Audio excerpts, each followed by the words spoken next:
Entonces tenemos a Carmen, que es una mujer tremendamente activa, tiene 61 años, y tenemos a Carlos, que es un profesional de la alimentación, de la nutrición, y yo, en este caso, que soy profesional de la actividad física y del deporte. Sabemos que hay ciertas medidas preventivas para intentar no solo desacelerar la pérdida de densidad ósea, sino incluso acelerar ese aumento de densidad ósea, ¿no? Esto no lo decimos nosotros, sino que es evidencia de hace ya bastante tiempo. Me gustaría empezar contigo, Carmen, teniendo en cuenta la alimentación y la actividad física como dos grandes medidas preventivas para acelerar esta densidad ósea. ¿Qué nivel de actividad física practicas? ¿Tienes conocimientos sobre lo que sueles comer día a día? Cuéntanos un poco. Bueno, mi estrategia en lo que respecta a la osteoporosis ha ido en tres ámbitos. Primero, asegurar una ingesta de calcio en la dieta, que eso realmente no es complicado. Luego, el siguiente paso es minimizar la pérdida de hueso, que con la edad se acelera por un montón de factores, y por otro lado la estrategia ha sido aumentar la absorción de calcio. Entonces, lo de la dieta no lo considero demasiado complicado. No tomo leche, que eso puede, ni lácteos, que puede llamar la atención, pero es porque cuando me he hecho test de intolerancia alimenticia me salía incompatible. Y luego en temas, como yo no tomo lácteos, pues puedo tomar calcio pues con las algas, con el sésamo, tomo frutos secos, tomo batidos verdes, no solamente para asegurarme el calcio, sino también el magnesio, el silicio, el boro y un mineral muy importante que es el manganeso. Entonces, en personas que no toman lácteos, pues sí que hay que buscar otras fuentes y potenciar su absorción haciendo la máxima posible, ¿no? Otros productos de origen animal, como ha comentado ahora al final, las sardinas y el salmón son muy buena fuente. Los pescados, sobre todo, es muy buena fuente de calcio cuando se comen con espinas. Por ejemplo, un ejemplo sería las sardinas, sobre todo sardinas pequeñas o en lata, ¿no? Y también otros vegetales como las legumbres, los algas, el alga wakame desecado y algún otro. El mayor problema de los alimentos de origen vegetal es que muchos contienen antinutrientes. Pero bueno, en nuestro día a día, las técnicas culinarias que usamos, ya esos nutrientes se van y podemos absorber más calcio. Como por ejemplo sería las legumbres, dejarlas a remojo el día antes, que la mayoría de la gente lo hace antes de cocinarlas, y otros como por ejemplo los oxalatos presentes en las espinacas, someterlas a calor, cocinarlas, servirlas, etcétera, etcétera. También se tiene que tener en cuenta que con las cocciones otros nutrientes se van antinutrientes, pero también se van nutrientes de esos alimentos. Pero bueno, hay que encontrar un pequeño equilibrio sin volvernos locos y... Se sabe que hay diferentes factores que intervienen en esa aceleración en el incremento de densidad ósea. Hay factores metabólicos, factores bioquímicos, hormonales, vasculares. Digamos que dos herramientas a nivel práctico para poder hacer actividad física mejorando esos niveles de densidad ósea. Uno serían las herramientas de fuerza, que ya lo habíais nombrado, y otro serían las herramientas a través de los microimpactos. ¿Bien? Microimpactos no quiere decir que una persona con una pérdida de densidad ósea con un nivel de osteoporosis X se ponga a correr mañana, sobre todo porque si no tiene ese hábito puede ser más contraproducente que beneficioso. Pero sí que hay otras técnicas para recibir esos microimpactos de manera progresiva, como puede ser meterte en una piscina y empezar a correr con diferentes niveles de agua que te cubran. Primero hombros, después cadera, después tobillos, para ir bajando el nivel del impacto sobre las articulaciones, y después podríamos caminar y después podríamos correr, ¿vale? Y hay otra herramienta que es muy poderosa y que está evidenciada su uso en este tipo de patologías, que son las máquinas vibratorias, ¿no? Las plataformas vibratorias. Bien, el problema de estas plataformas vibratorias es que, como todo, hay que saberlas utilizar, y saberlas utilizar requiere tener una amplitud, un dato concreto que te puede dar para meterlo en una plataforma vibratoria es la amplitud, y después una frecuencia concreta, una dosis concreta que reciba el estímulo del tejido óseo, ¿vale?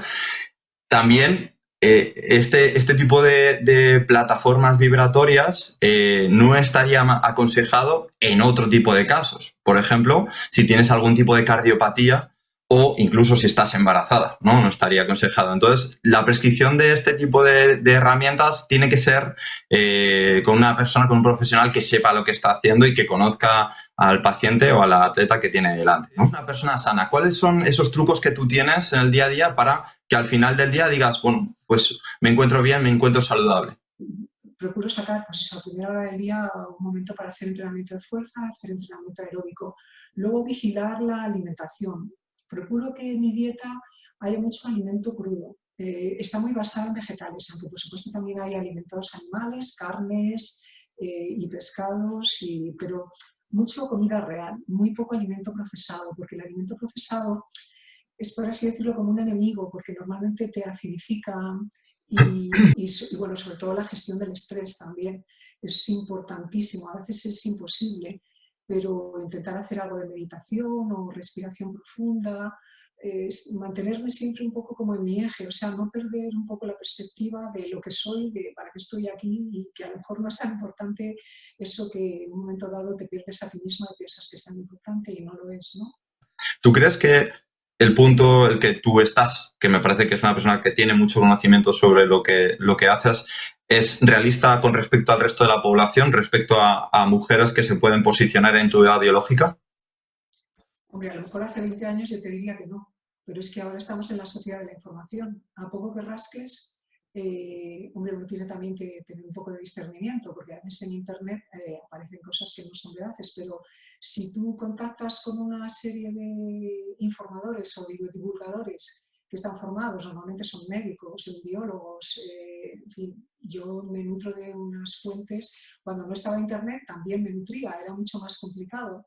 Pero es que ahora es facilísimo, o sea, si uno quiere, el que busca encuentra, ¿no? Entonces, bueno, aunque el cuerpo no es lo más importante, pero al final la experiencia en esta vida la vivimos a través de este cuerpo. Y entonces, al igual que uno cuida el coche y se informa qué es lo que tiene que hacer y busca un buen mecánico, un buen taller, yo no tengo ni idea de mecánica, pero tengo mi coche perfecto, ¿no? Pues lo mismo con el cuerpo, o sea, a poco que rasques encuentras información. ¿Qué pautas tú le podrías dar a una persona como Carmen? Quizás no una persona como Carmen, sí una persona como Carmen en cuanto a su edad biológica, pero sí una persona que puede pasar por tu consulta, que tiene ese problema de falta de densidad ósea. El perfil de mujer posmenopáusica es el mayor perfil de paciente que sufre esta patología, ¿no? En Europa aproximadamente, lo tenía que apuntar una estadística, 22 millones de mujeres en Europa y 5 millones de hombres, a grosso modo, para que nos hagamos una idea de cómo la incidencia en el sexo femenino y sobre todo en mujeres posmenopáusicas. Prácticamente a partir de cierta edad, que conseguimos nuestro pico de densidad de masa ósea, empieza a descender año a año entre un 0,5 y un 1% aproximadamente, y al final de nuestra vida pues hemos perdido un 30% o hasta un 50% en los peores casos. El punto de inflexión llega a ese pico, hasta cuán alto lo podemos llevar para que a medida que luego pasan los años, más tarde entremos en esa fase crítica donde hay un mayor riesgo de fracturas, ¿no?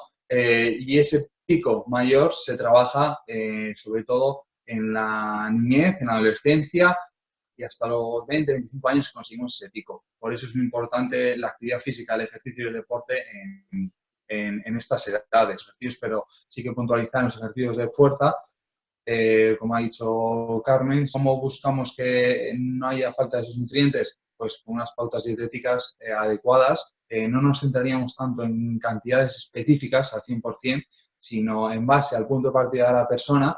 Depende de dónde esté y cómo lo esté haciendo a nivel alimentario, pues ir mejorando poco a poco e ir introduciendo esos alimentos y retirando otros, como ha dicho Carmen, como los ultraprocesados y alimentos no adecuados que producen un estado general que no ayuda para nada a la salud. Que es muy interesante en este punto es qué medida preventiva, antes de llegar a esta edad biológica que estamos hablando con Carmen, se pueden tener en cuanto a actividad física para intentar minimizar o intentar llegar a ese punto, a esa edad biológica, con un tejido óseo fuerte, vamos a denominarlo así, ¿no? Bien construido. Y es que había un viejo fantasma hace tiempo. Incluso a veces yo me encuentro que todavía existe ese viejo fantasma, donde dicen que en edades tempranas, en edades de desarrollo motriz, el trabajo de fuerza no se puede dar.